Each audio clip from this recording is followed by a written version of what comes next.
Welcome back, everybody, to another video on the Volvo Sleeper, back in the shop. Today we are going to be installing a new ring and pinion in the differential and completely rebuilding the rear axle.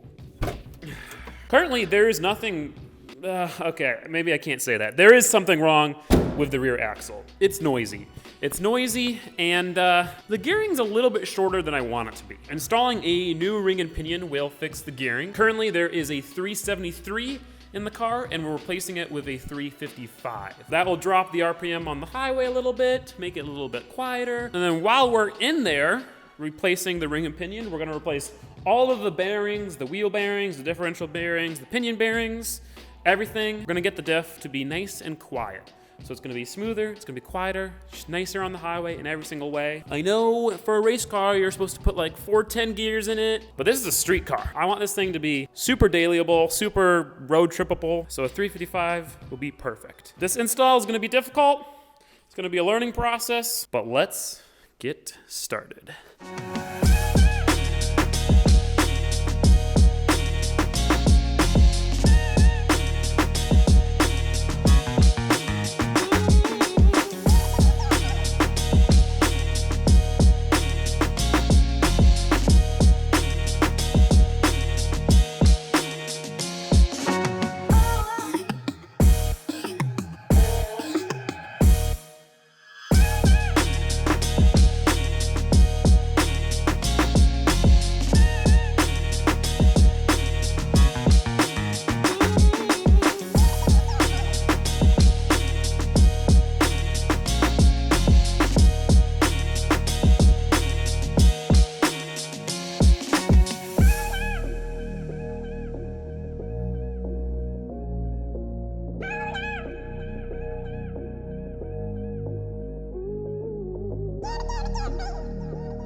Well, the axle is 100% disassembled. There's nothing, no bearing races, no pinion, no differential. There's nothing in there. That was the easy part. Now we have to transfer all the old parts onto the new stuff and put it all back together. I cleaned up the inside of the housing, put fresh gear oil on all of the bearing surfaces so it doesn't rust. And now we can start transferring stuff and stuff. Yeah. We have to take the old bearings off the differential, old bearing off the pinion, but then we have to put the new bearings on the pinion, the new races in the axle, new bearings on the differential. This guy right here is gonna be our friend, and patience will be our friend.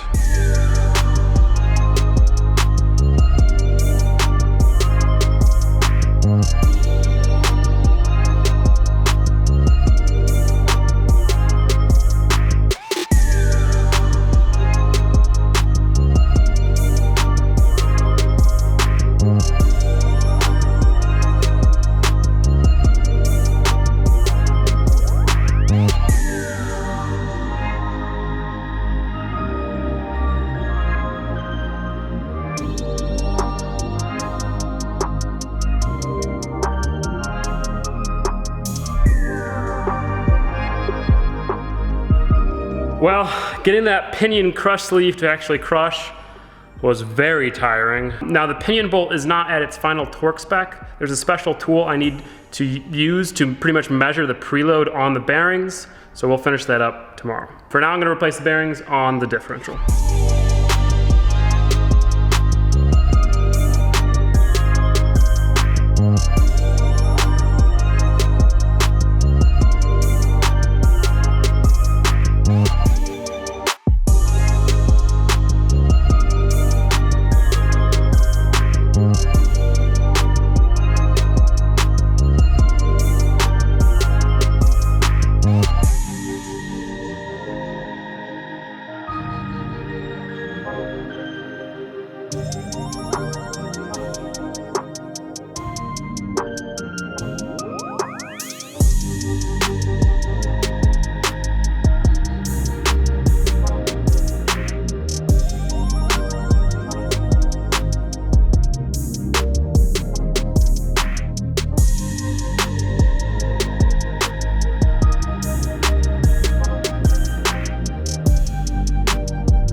So that's all I can do until I get the special tool off Amazon, which is hopefully going to be delivered today. But we have another problem to address. You guys know how the crank bolt fell out right before the That Dude in Blue review? Well, when we put the new one in, we torqued it down and everything, and sure enough, it has fallen out yet again. Now this is actually a common problem for this generation of LS motor. See, the crank pulley, the harmonic balancer, is just pressed on to the crank. There is no keyway. So there's nothing actually mechanical keeping the pulley spinning at the same rate as the crankshaft. When you're making big power, especially with a supercharger, but also with turbochargers, then there's more load on that, and sometimes the crank will spin faster than the pulley. And what that does is that loosens the crank bolt and makes the crank bolt fall out. So in order to fix that, you just have to pin the crank pulley to the crankshaft. There's this neat little tool that you install, you drill 2 holes, put 2 pins in, and then it's fixed.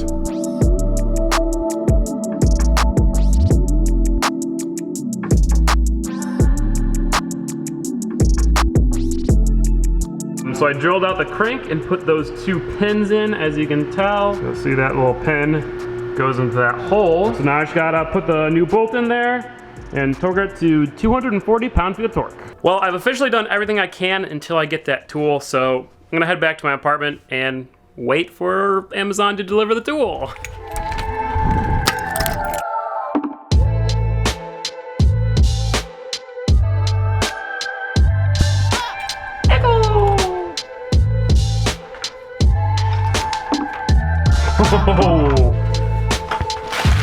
Ladies and gents, we got the goods. So pretty much we've got our pinion nut right here, our flange, and with this little tool, we're trying to measure how much torque in inch-pounds it takes to turn. Right now it's like 1 inch-pound, so that's obviously not enough. So as you can see, that little needle doesn't really move at all. So after tightening that nut, now it's about 20 inch-pounds, 22, 23 inch-pounds to rotate. Spec is between 16 and 28, so 22, right in the middle. Now we can go ahead and put the differential back in. Quick rundown on how assembling this thing works. You got your pinion, you got your ring gear on your differential carrier. In order for your differential to be happy, all assembled, you have to have 2 measurements correct. Number 1 is backlash, number 2 is gear mesh. Now you change backlash by switching around shims on the differential carrier, right here and here, and you change gear mesh by switching around shims in between the bearing and the pinion, right here. And you pretty much have to get the right combination to have the right pinion depth and the right backlash.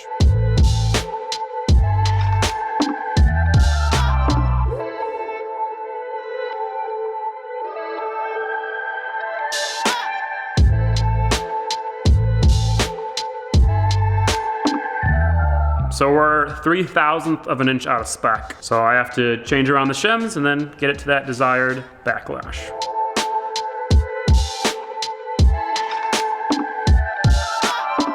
So I was able to achieve the proper backlash. It was a huge pain in the ass. It took about, I don't know, how long do you think, 2 hours we've been doing this? There's one more test we have to do before we can put it back together and drive it. And that's checking the gear mesh pattern. So we apply this special paint. Now I'm gonna spin it 5 times.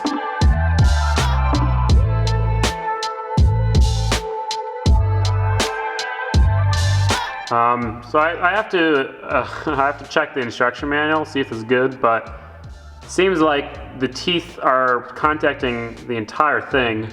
I don't know if that's good or bad. So looking at the back side of the gear, which is the coast side, you can see the pattern here. So you can see the parts where there's no paint, see the parts where there's some paint.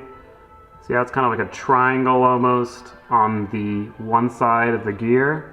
So this is the heel side right here. So the triangle on the heel side of the gear, which means that the pinion needs a thinner shim. The problem with that is that I have to completely disassemble this, redo everything.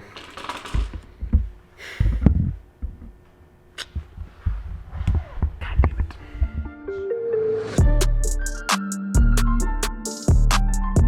I just want to be done. I was so close to just leaving it and saying screw it, but I told myself when I started this project that it was gonna suck and I was gonna have to be really patient. So being patient, gotta do it right.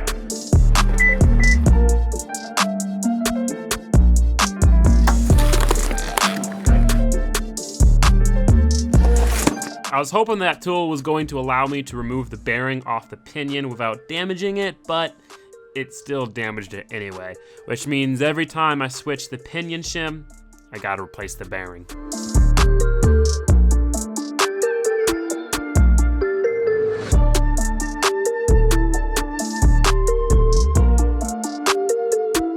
So there's a fancy tool that I could get to measure pinion depth and figure out exactly what shim I need to use to get the pinion to sit at the right depth. But I don't have that tool. So for me, it's a process of trial and error. Put one shim in, if it's not right, change it. But the problem is that it's a huge pain in the ass and I do not want to do this again.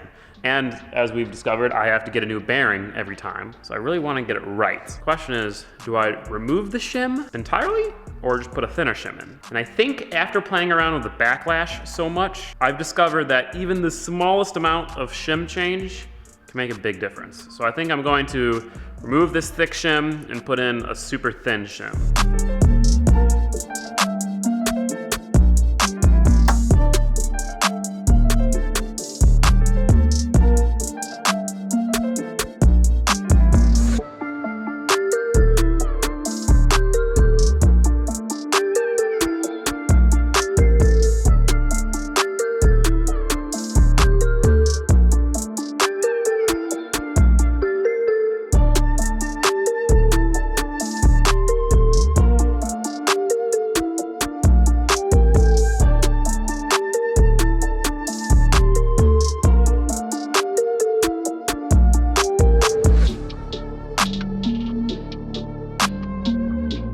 I got the differential back in all assembled with that new shim in there on the pinion. I got the backlash set correctly again, which took a few hours again, but our gear mesh is still way off. It's not even close to being what the ideal gear mesh is. And I think I must have misinterpreted the original pattern that I saw, because it's worse in the same direction than it was last time. I also saw that Eric, the car guy, made a video on doing this exact thing, and he had the same issue where he thought he had to go to a thinner shim. He went to a thinner shim, it got worse. Then he went to a thicker shim and got it all good. So with that being said, I have to redo it all again. I'll put like a 30,000th of an inch shim onto the pinion and hope that that works. But I've been working on this 8 hours today, and I'm now in the exact same place where I started this morning, so I'm gonna go home. Like, I'm so frustrated. Never doing this again. I am so fucking frustrated at this thing. No matter what I've done, I can't get the gear mesh pattern to move at all. My entire body is just destroyed. My hands are so raw from handling the differential so much because those teeth are sharp and it's heavy. And I'm just so fucking done. Does that look any different to you? because it sure as hell doesn't look any different to me.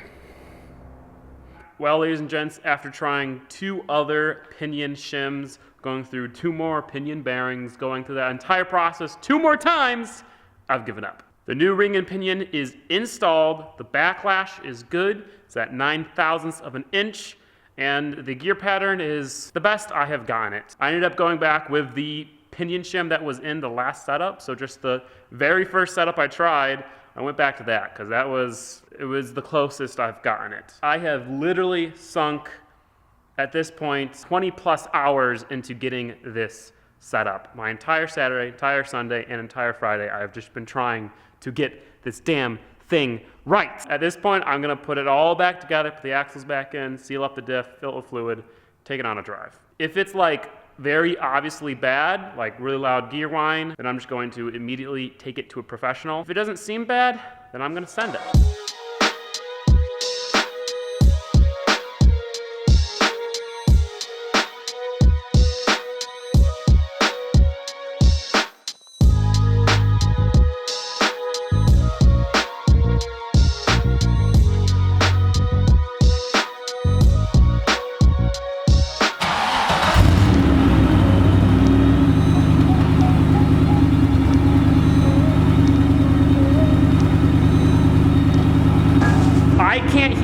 Any noise from the drivetrain, which is actually good because there was definitely some clanking and some noise before.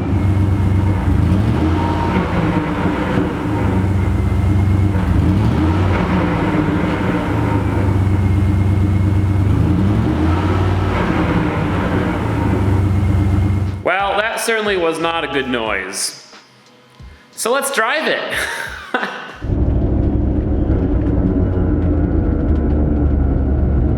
There's definitely not a good noise coming from back there.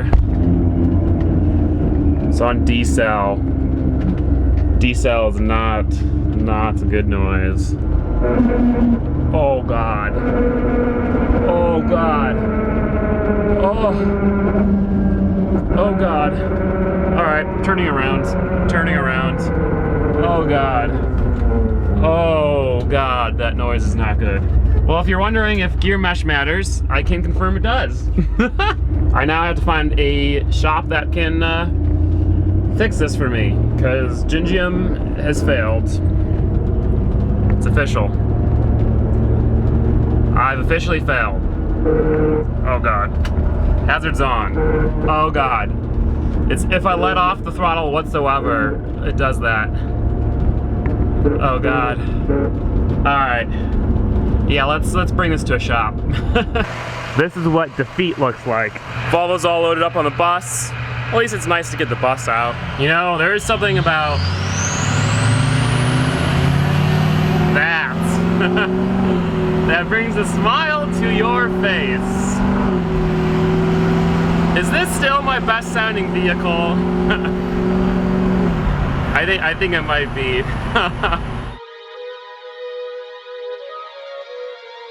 So here's the good news. After all of that, the Volvo is driving, and it's the smoothest, the quietest, the awesomest it's ever driven. New ring and pinion is awesome, sounds amazing.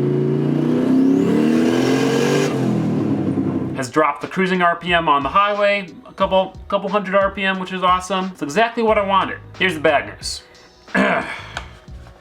That cost me $1,808.20.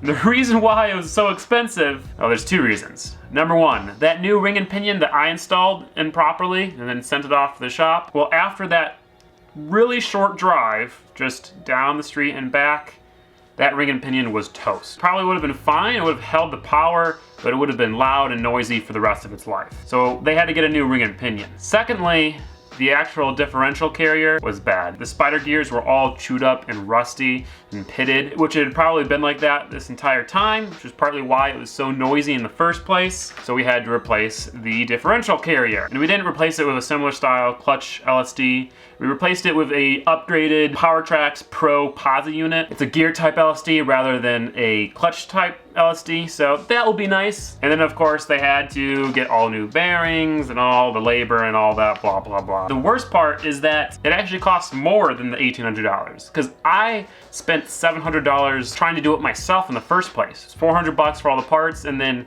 all the bearings that I had to buy to keep trying over and over again. But I want you guys to know how easy it would have been for me to just edit out my mistake and then cut to when the car is driving perfectly and be like, hey, look, I installed an LSD myself. But that's not how life works. I made a mistake and I paid for the mistake, literally, and here we are. So ladies and gents, learn from me. Don't try to do a ring and pinion by yourself unless if you have the proper tools. What I should have done realistically was buy all the proper tools, like the tool to measure pinion depth, or I should have just taken it to the shop in the first place. Both of those scenarios would have saved me a whole bunch of money in the long run. Now, I guess the only good thing about this situation is that I learned from it. Even though I failed the install, I learned from the process. And I came up with a saying the other day, I haven't failed until I stop learning.